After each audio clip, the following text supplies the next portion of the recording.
Why is this conference extremely important right now?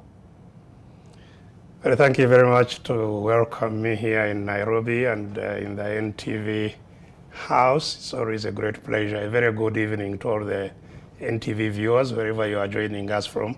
Well, first of all, as you know, we have had very, very serious and growing human rights challenges in Uganda since independence, frankly.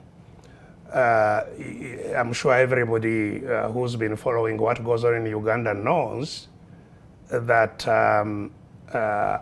we have basic challenges of people having a will that governs the country. And that's where all these problems come from. Since independence, no leader of our country has ever left office peacefully.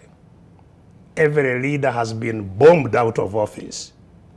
And whoever has led Uganda has bombed their way into office and stayed there pretty much on the same basis of using force.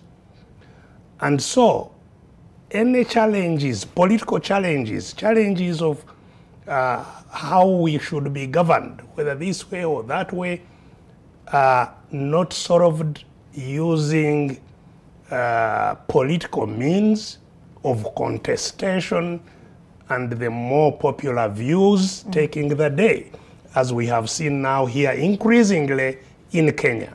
And I think that's indeed why this conversation is taking place in Kenya, because in our region we think that Kenya has made some steps forward and therefore merits to host a conversation on why this is not happening in Uganda.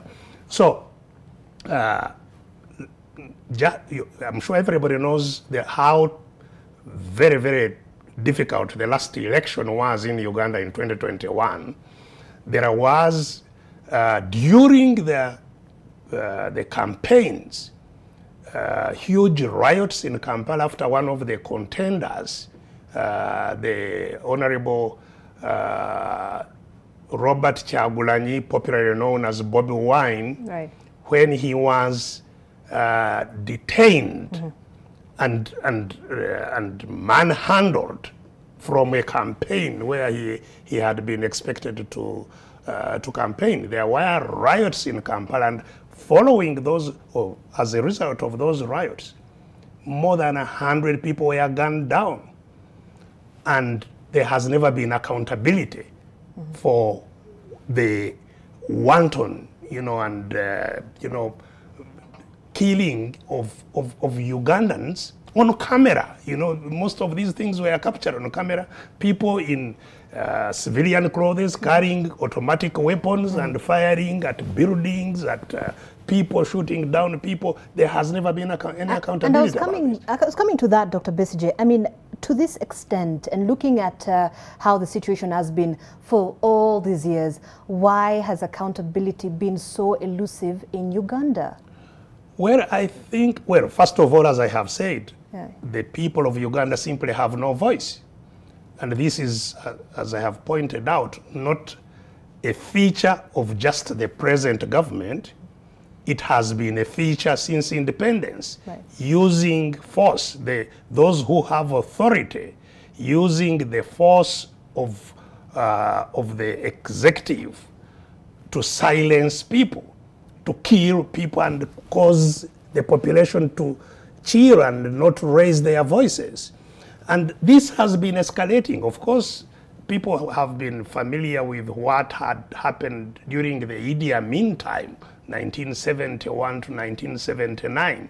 But I can say without any fear of contradiction that actually the abuses that have been taking place since 1986, when a